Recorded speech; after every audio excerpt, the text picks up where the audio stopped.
ni Elías, ni el profeta. Juan les respondió: yo bautizo con agua, pero en medio de ustedes hay uno al que ustedes no conocen, alguien que viene detrás de mí, a quien yo no soy digno de desatarle las correas de sus sandalias. Esto sucedió en Betania, en la otra orilla del Jordán, donde Juan bautizaba.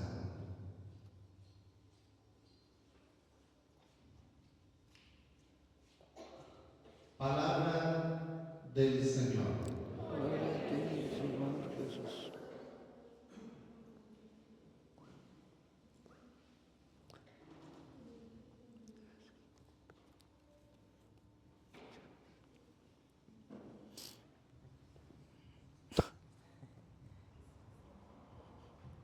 Podemos sentarnos.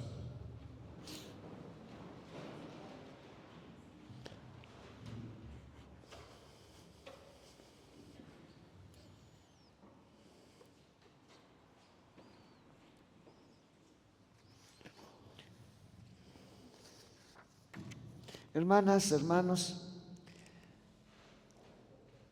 la primera lectura está tomada del capítulo 61, al comienzo del capítulo 61 del profeta Isaías. Y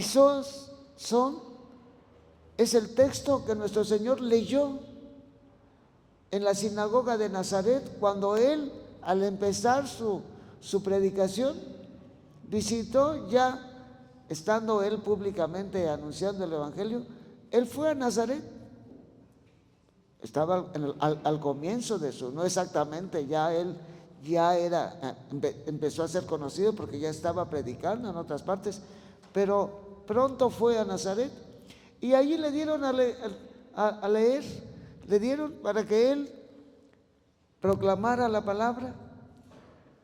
Y Él encontró este texto que hoy nos pone la iglesia como la primera lectura. Sí, el Espíritu del Señor está sobre mí porque me ha ungido y me ha enviado a anunciar la buena nueva a los pobres, a curar a los de corazón quebrantado, a proclamar el perdón a los cautivos, la libertad a los prisioneros y a pregonar el año de gracia del Señor. Y cuando terminó de leer esto, el Señor Jesucristo dice, entregó la lectura al jefe de la sinagoga, se sentó y le empezó así a hablar al pueblo. Esta profecía se ha cumplido hoy.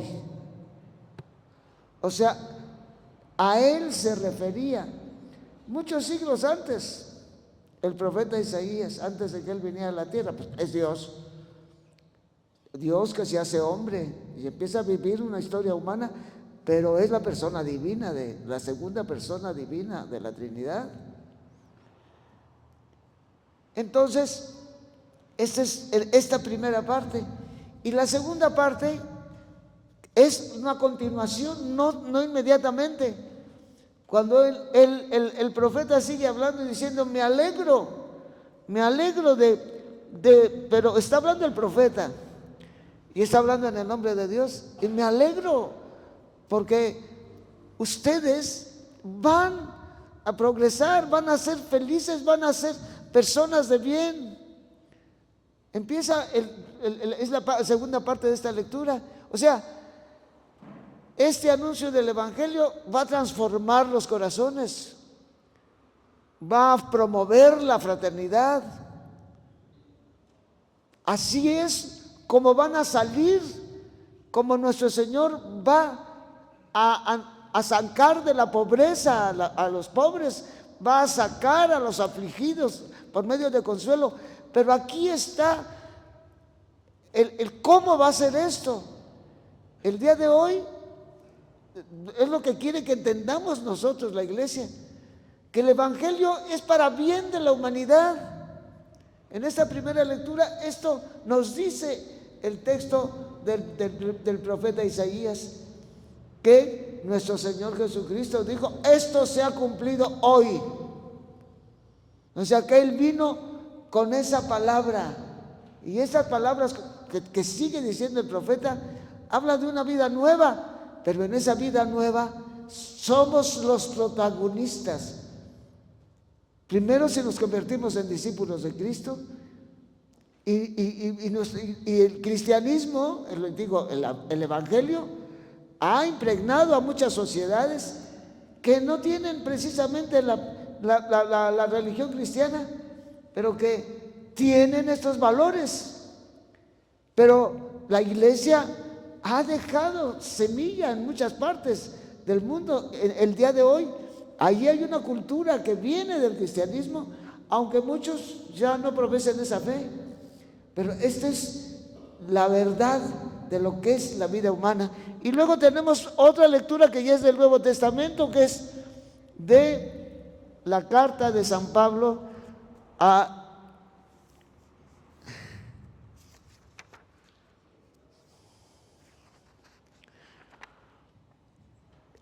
los tesalonicenses, que la hemos leído en el Adviento.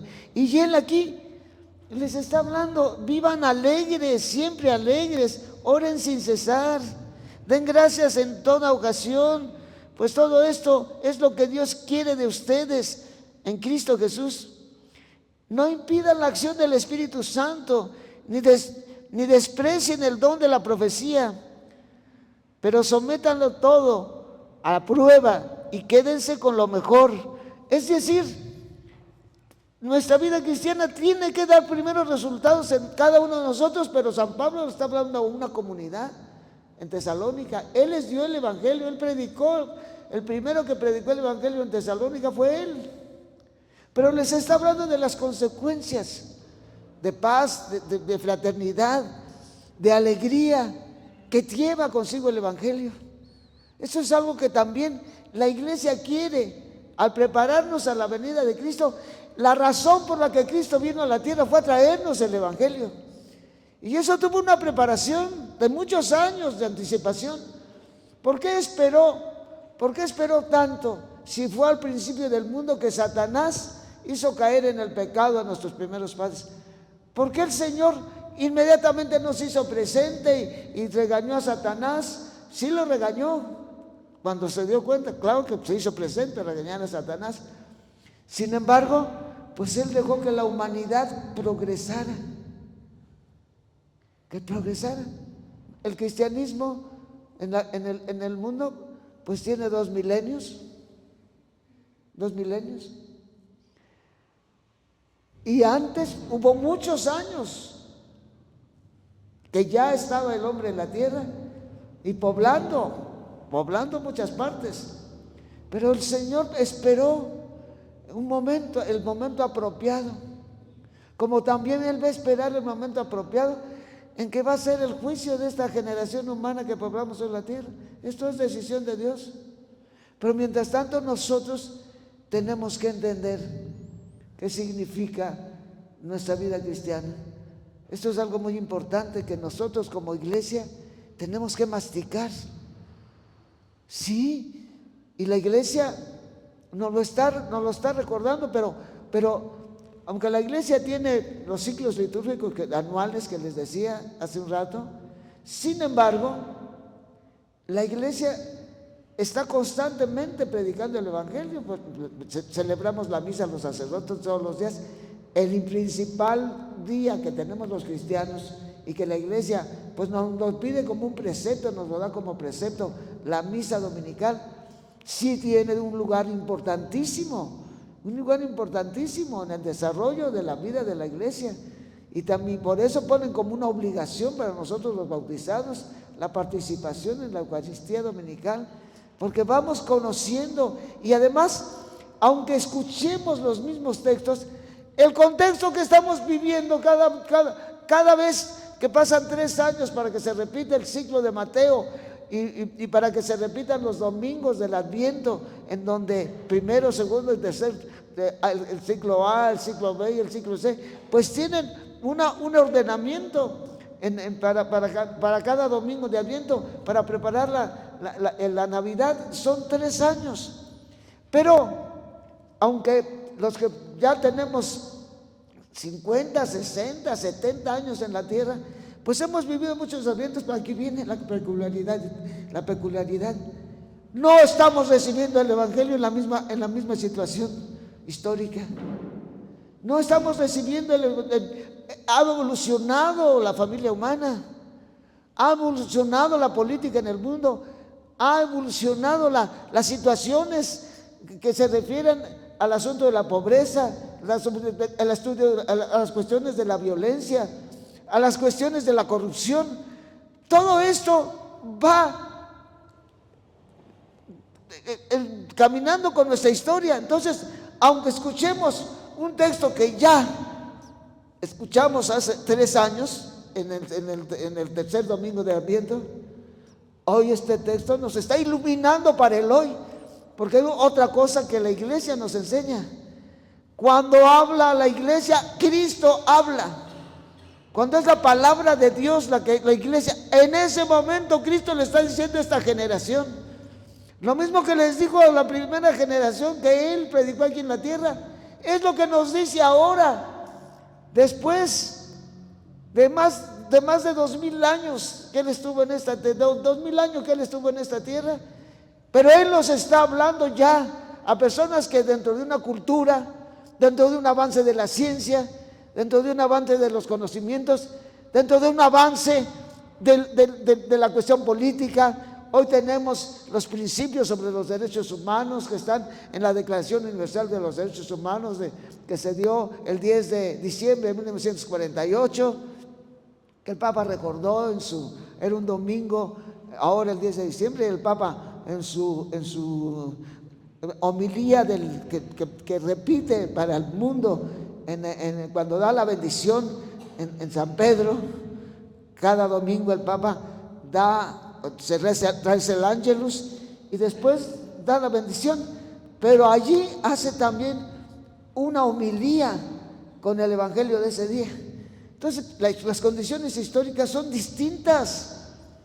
O sea, nosotros estamos viviendo unas condiciones que no vivían la gente de hace 20 siglos. Y la palabra de Dios es puntual, es la misma palabra, pero que al recibirla nosotros la entendemos en nuestro contexto. Y lo entendemos, y el día de hoy uno de nuestros contextos es el aumento de la pobreza, el aumento de la violencia. El Papa ha dicho, existe una guerra mundial en pedacitos. Ahorita sí tenemos una guerra internacional en el conflicto entre Rusia y Ucrania, y el conflicto de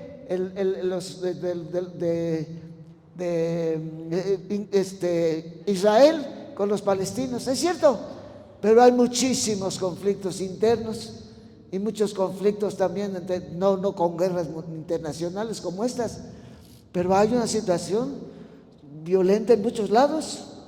Entonces, hermanas y hermanos, en estos contextos diferentes, la palabra de Dios nos está hablando de los valores inamovibles del respeto a la vida humana, de la dignidad de la vida humana, de los derechos de todos los seres humanos.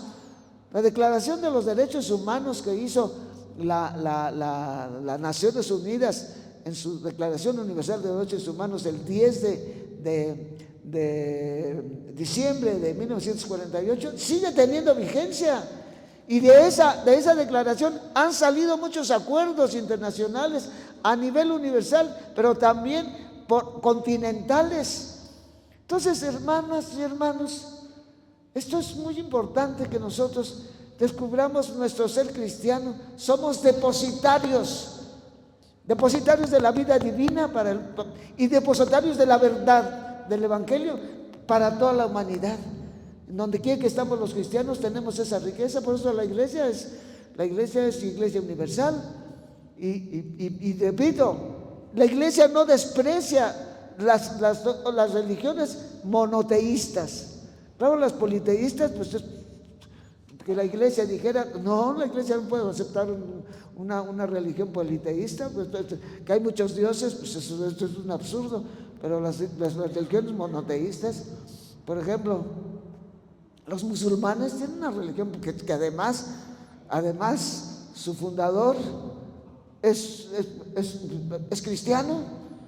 Entonces tienen una religión monoteísta, siguen y muy apegada, pero sí, hay cosas que la iglesia no acepta como tales, pero sin embargo la iglesia dialoga con los musulmanes y dialoga y luego los sintoístas o las distintas religiones. La iglesia declaró un respeto profundo por todas en el Concilio Vaticano II. Pero sí, las que tienen una visión monoteísta, los politeístas, pues es una locura. La iglesia no, acabamos enfermos todos.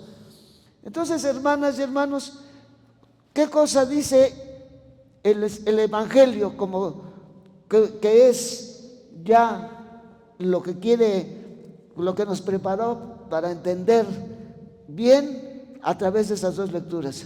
Pues es ya lo que dice de Juan Bautista el Evangelio de San Juan. Ya escuchamos de San Juan Bautista lo que dice el Evangelio de Marcos, pero ahora el Evangelio de San Juan, que habla de Juan Bautista y dice que vinieron cuando supieron que Juan estaba bautizando en el río Jordán. Las autoridades judías mandaron a unos fariseos, a un grupo, para interrogar a Juan Bautista, para decirle: ¿quién eres tú? Y Juan reconoció y no negó quién era. Él afirmó: yo no soy el Mesías. De nuevo le preguntaron: entonces, ¿quién eres? Pues, ¿eres Elías? ¿Por qué le preguntan por Elías? Porque en los profetas existía en uno de los profetas, lo escuchamos, esto lo supimos en el Evangelio pasado, hay uno que dice en efecto que vendrá Elías a prepararle el camino al Mesías. Y entonces todos los judíos, todos los creían que antes de que apareciera Jesús debería venir. Por eso le preguntan: entonces tú eres Elías. Si no eres el Mesías, ¿eres Elías? Y dijo él: no lo soy. Y luego le hacen una pregunta: ¿eres el profeta? ¿De qué profeta hablaban? Hablaban de un diálogo que tuvo Dios con Moisés, cuando Moisés subía al monte Sinaí y hablaba con Dios, o cuando ya iban en camino, entraba a la tienda del encuentro y hablaba con Dios. A Moisés le dijo Dios: va a llegar un día en que voy a hacer ir a la tierra a un profeta como tú. Estaba hablando de Jesús. A un profeta como tú. Y entonces esa tradición quedó viva. Por eso están preguntándole ahora: ¿eres el profeta? Es el profeta del que habló Moisés, que te dijo, Dios le reveló a Moisés: yo voy. Estaba hablando de Jesús, por supuesto, el Señor a Moisés. Y entonces le dicen: ¿eres el profeta? Pero ellos lo veían ligado nada más al diálogo con Moisés. Y dice él: no. Le dijeron: entonces dinos quién eres, para poder llevar a los que nos mandaron preguntarte. ¿Y qué contesta Juan? Con un texto del profeta Isaías, que ya salió en estos días. Ya salió este texto de Isaías, cuando Isaías ordena que preparen el camino de regreso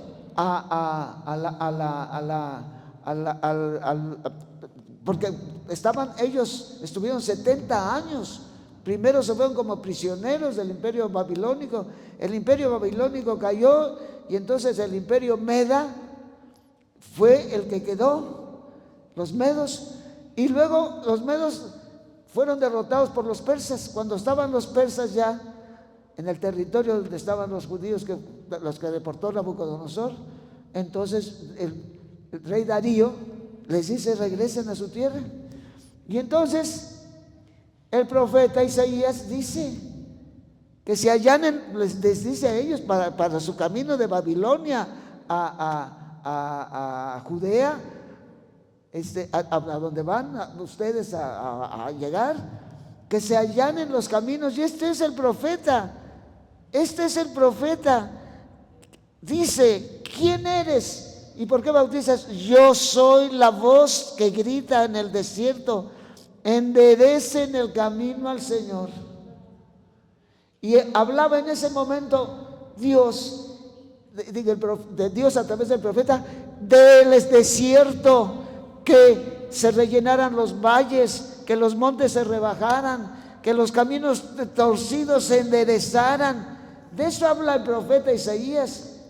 Pero ya lo que está diciendo Juan tiene otro sentido. Enderezar el camino para recibir a Dios es quitarnos del corazón las ambiciones, quitarnos del corazón los odios, quitarnos del corazón las posiciones equivocadas, quitarnos del corazón el egoísmo. De esto es de lo que empieza Juan Bautista a hablar. Y él cita, pero él entiende de otro camino. Ya no es allanen el camino del desierto, no. Ahora Juan predica desde el desierto, pero lo que está pidiendo es que se allane el corazón, que al corazón le quiten todas sus ambiciones, todos sus egoísmos, todas sus vanidades. Esto es lo que hoy la iglesia quiere que nosotros entendamos. Para que Cristo venga a nuestro corazón, quitémonos todas las ambiciones, quitémonos todas las diferencias con nuestros prójimos, perdonemos. No seamos cómplices de los abusos en las fábricas, no seamos cómplices del trato que se les da a la gente más pobre, y no seamos cómplices de los que están viviendo en lodazales y están viviendo. Aquí cuando yo llegué a Saltillo, yo me enteré porque había una zanja que había que pasar y no tenía ni un puente. Y en esa zanja violaban a muchachas que trabajaban hasta tarde en tiendas o las oficinas. Y allí yo me enteré de eso, porque a mí me tocó todavía eso. Pues la gente de allí obligó a que les pusieran un puente para que... No había eso sí, ya le habían cambiado el piso y las banquetas del centro, pero allá no habían hecho nada. Y año tras año componían el centro de Saltillo, y en la parte que necesitaban los pobres, que no tenían ninguna. Entonces, ¿por qué bautizas si no eres el Mesías ni Elías? Y ya San Juan les dice: yo bautizo con agua, pero en medio de ustedes hay uno al que ustedes no conocen, alguien que viene detrás de mí, y que yo no soy digno de desatarle las correas de sus sandalias.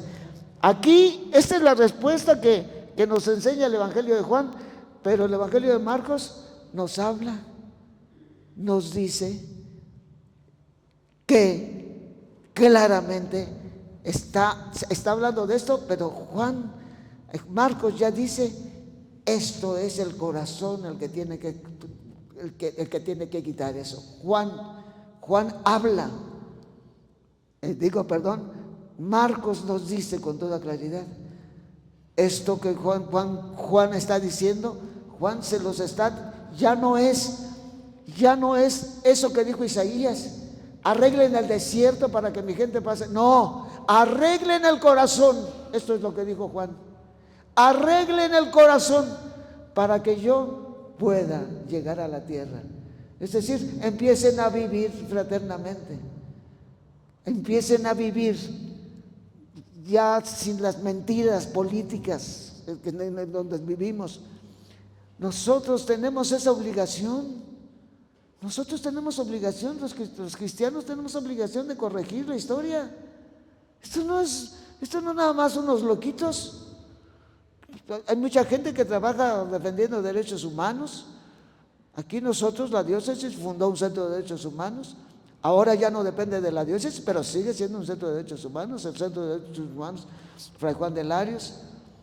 Allá en Chiapas, donde yo estuve, don Samuel fundó un centro de derechos humanos que se llama Fray Bartolomé de las Casas. Estas cosas de defensa de la dignidad humana, esto es algo que le corresponde a la Iglesia y a todos los cristianos. Nosotros tenemos que aprender esto, este anuncio de felicidad que hay en la primera lectura que hicimos hoy de Isaías, porque primero anuncia que el Mesías viene a rescatar de la desgracia a tantos que sufren, y después anuncia que va a haber una etapa de felicidad, que esto es a lo que San Pablo invita en la segunda lectura. San Pablo nos invita a actuar correctamente a los cristianos, a no admitir mentiras, a no admitir diferencias entre nosotros por cuestión de clase social, a no admitir políticas públicas adversas y contrarias a la justicia. Nosotros callados. Aquí hubo un robo. Y esto lo digo yo muchas veces. Hubo un robo y hecho por un gobernador. Y ese robo sigue pesando enormemente en la vida de este estado. ¿Por qué? Porque solamente pueden pagar la parte que le toca al estado de Coahuila, cuando se manda a los estados de parte de todo lo que es la administración pública federal, y les manda a los estados su partida, eso se va una gran parte para pagar los intereses. La deuda sigue completita. ¿Y qué dónde está el juicio al gobernante que hizo eso? Todos lo sabemos. Unos cuantos meses antes de acabar, pide un préstamo millonario que se lo lleva a él, que no lo aplica porque ya no era gobernador aquí. No lo aplica aquí. Pero también se pasó viviendo en Europa y hasta estudiando allá y cosas por el estilo. Pero esto, hermanos, ¿cuándo los ciudadanos de aquí hemos hecho algo para acabar con esto? Y luego también, ¿cómo entró el narcotráfico en México? Entró a través del Estado. Empezaron comprando presidentes municipales, pagándoles las elecciones a presidentes municipales, los del narco. ¿Y con qué le pagaron? Dejándolos hacer lo que ellos quisieran. Esto se sabe, esto es noticia clara, que es el Estado el que ha creado lo que es hoy el narcotráfico. Sí, porque los gobernantes, no solamente presidentes municipales, después diputados y también gobernadores, y ahí está, hasta el día de hoy, y aquí mismo hasta el día de hoy. Entonces, queridas hermanas y queridos hermanos, el resultado tiene que nosotros, si somos iglesia, pues tendríamos que hacer en Irlanda, estoy hablando de los últimos años del siglo pasado. En Irlanda, toda la nación irlandesa empezaron con problemas de corrupción, de mafias, de corrupción en Irlanda. Y se fueron, toda la población irlandesa, se fueron voy a hablar en los términos de nuestra legislación política, de nuestra organización política, pero la equivalente a lo que aquí son los municipios, allí en los palacios municipales, que no se llaman así, ahí en los palacios estatales, ahí en el Palacio Federal, el pueblo todo el pueblo irlandés les gritaron a los gobernantes: hagan prisioneros a los capos de esas mafias. Y no les quedó otra. Limpiaron y se fueron a la cárcel todos los mafiosos. ¿Cuándo vamos a hacer eso nosotros aquí? ¿Cuándo vamos a hacer nosotros una cosa así? Tenemos que entenderlo. Simplemente para pedir que el Señor pague todo lo que tiene que pagar y que deje de haber toda la falta de principios. ¿Dónde está? ¿Dónde está nuestro espíritu cristiano? ¿Dónde está? Y eso tiene muerte. El resultado de eso es muerte, porque los hospitales empezaron, los hospitales encargados del Estado, empezaron a carecer de todo y se moría la gente, se empezó a morir la gente. No sé si el día de hoy, aquí había un hospital general en donde la gente se moría, porque no tenían nada. ¿Por qué? Porque todo estaba robado. Entonces, hermanas y hermanos, esto es lo que significa ser cristiano. Hacernos cargo del mundo. Hay un orden racional que Dios nos dio para administrar la tierra. Y tenemos que participar todos. Y ya no debe haber injusticias. Como dijo el Papa, tenemos que trabajar para que no haya ningún pobre. Y allí en esa petición del Papa, pues está la limpieza que tenemos que hacer en todos los países. Existen hoy las complicidades con el crimen organizado. Existen estados del país en donde los comerciantes no pueden vender las cosas. En los de los señores del narco son los que venden las cosas. Ellos los de las tiendas su tienda les tienen que pagar una cuota. Si quieren tener ellos vender, y esa cuota tiene que ver con lo que ellos ganan de allí. Esto existe en varias regiones del país, donde el Estado mexicano no está presente para nada. Yo conozco una de las diócesis donde yo estuve, que está en la conjunción del Estado de México, del Estado de Guerrero y del Estado de Michoacán, y en todo ese espacio así están las cosas. Y yo he visitado esa diócesis porque me han invitado a ceremonias allá. Yo estuve allá de 1988 a 1995. Pero hoy son lugares, Chiapas, nadie nunca, hoy Chiapas está lleno, hoy el gobernador es cómplice del narco y hace lo que quieren los narcos. Es horrible lo que está pasando en Chiapas, y también lo conozco, porque sigo trabajando en un centro de derechos humanos allá. Entonces, hermanas y hermanos, pues esto que nos dice el Evangelio tiene una dimensión que no es nada más así, no. Una dimensión social, política, económica muy fuerte.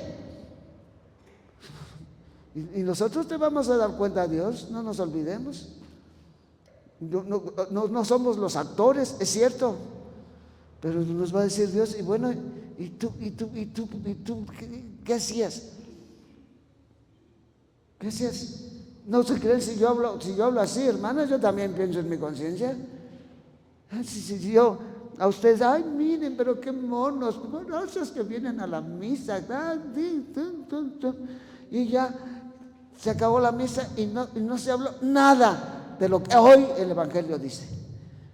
Entonces, no, hermanas y hermanos, tenemos que ser conscientes y madurar, y esto tiene que llegar, y sinceramente no sabemos cómo va a ser esto. Como cada día la crisis, y la crisis ecológica es grandísima en toda la tierra. Entonces, cada día nosotros estamos acercándonos a una hora cero. No sé, yo siempre he dicho, ay, a mí me va a doler estar en la generación que acabó con la tierra. Estamos acabando con el planeta. Es muy grave. Es muy grave la cuestión ecológica, la cuestión climática, el calentamiento global. Ya finalmente ahorita en el COP28, no sé qué número es ahora, ya dijeron que urge que se acaben los combustibles fósiles, que urge que se dé el cambio, porque 1.5 grados que se caliente la tierra, empieza un caos terrible. Y ya dijeron en estas reuniones donde se habla del tema climático, lo están diciendo.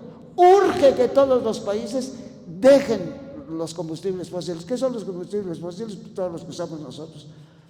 Todo, la gasolina, el gas, todo. ¿Por qué? Porque la combustión de los combustibles fósiles manda a la atmósfera dióxido de carbono, y hemos creado alrededor de la Tierra un casco de dióxido de carbono, que el calor que recibimos del sol, la energía calorífica que recibimos del sol, que en un 70% no se queda aquí, basta el 30% que tenemos de la energía calorífica del sol para que sobreviva la Tierra. El 70% se iba digo, porque en este momento se regresa. El calentamiento global obedece a eso, que el calor no puede salir por toda la capa, todo el casco que le hemos puesto con el dióxido de carbono a la Tierra. Y dicen, no, tenemos que acabar con los combustibles fósiles y tenemos que tener la energía limpia.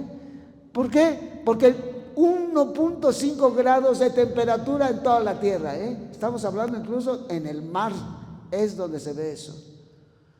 Entonces, hermanas y hermanos, no estamos jugando.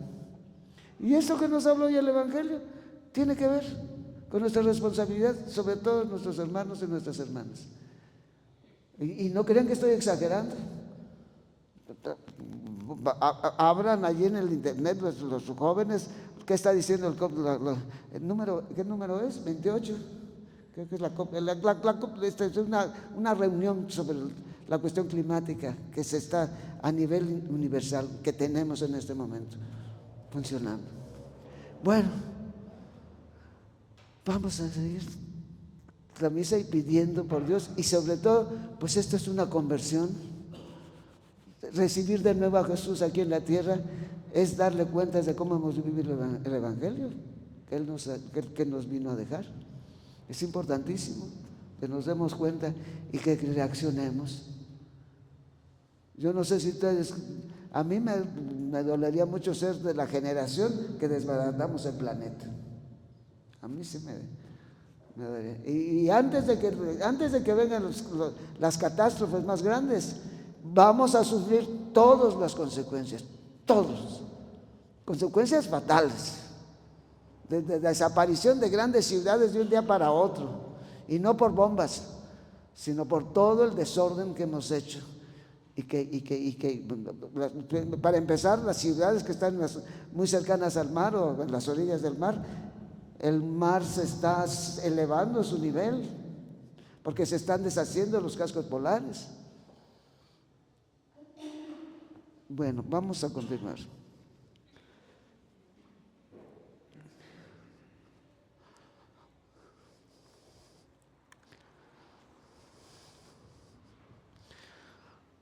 Nos ponemos